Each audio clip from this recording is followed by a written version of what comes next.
The second question that I want you to the second principle rather that I want you to consider is the principle of impermanence and the need to embrace that impermanence. That is also something that fall reminds us of, that nothing lasts forever. Life itself is impermanent. This body we have is not a forever body. Our mother, father, sibling, best friend is not a forever body they have either. There is something precious about the present moment that we have with them, and we have to embrace it with a sense of honor and reverence, so we don't waste the time that we have them on our tree, because everything has to come to an end at some point. I tell you, change is the only constant. It's the same principle. Life is defined by impermanence.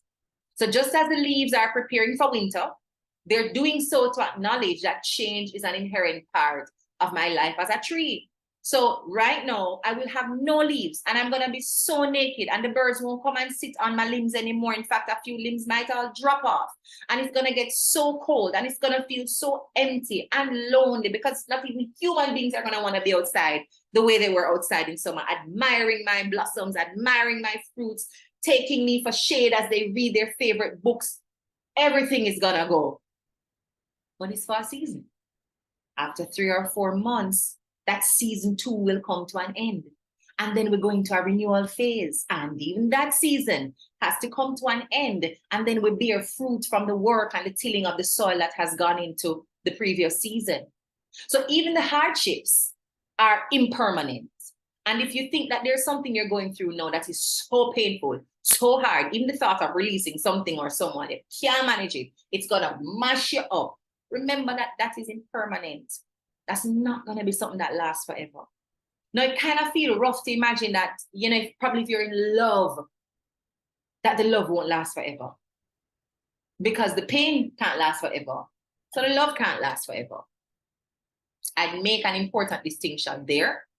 We have the opportunity to elongate our emotional experiences deliberately.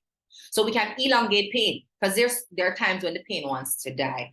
There are times when the hurt is done, it wants to go away, and we just keep going back to the person's social media page, going back to the emails and reading the long poems that they used to send me, going back to the spaces where we had our first date and where they probably proposed, and where we first held hands and kissed. We keep going back, and the pain is trying to die, and we keep elongating the experience of healing. The same thing can happen for joy. You can choose to elongate the positive feelings and emotions, memories, as long as we want to. So we can choose to not let things die. As impermanent as life is, and as impermanent as our experiences are, the beauty of the human brain is consciousness and cognition. We can think something and it changes our body's dynamic. We can think something and bring it into our space. So for as long as you're willing to elongate a feeling and make it your reality, the power of the human brain allows you to do that in a way that a tree could not do, in a way that a rabbit could not do. And sometimes that's how we terrorize ourselves with pain that wants to die, right? We keep digging it up, going back, and it feels like the pain season is lasting forever. But that forever is something we create. So you can choose what you want to last forever.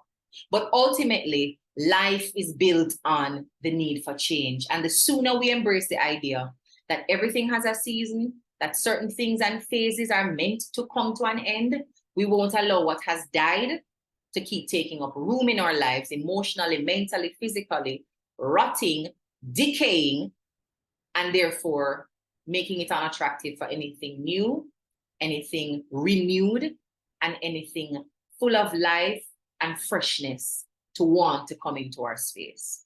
So instead of resisting that change, it's better to learn to go with the flow. And this principle can be useful in terms of cultivating a mindfulness practice, appreciating the beauty in each moment, appreciating the value in each relationship, so that even when things change, you have the high points, the glimmers of light to elongate and to bring back good memory and good vibrations for you. So the second reflective question I would invite you to journal on as we enter the fall season. What changes or transitions am I currently facing in my life? Yeah, because sometimes we can feel it. We can feel the glue that we did use to stick on back the orange leaf. even though it changed color already and it just not coming back to green, they can feel the glue. So you know it's not really still there, but you're forcing it to stay there, or forcing yourself to glue you back onto the tree, because maybe we don't want to leave, right? So what changes or transitions am I currently facing in my life, and how can I view these changes as opportunities? Opportunities for personal growth or an opportunity for renewal.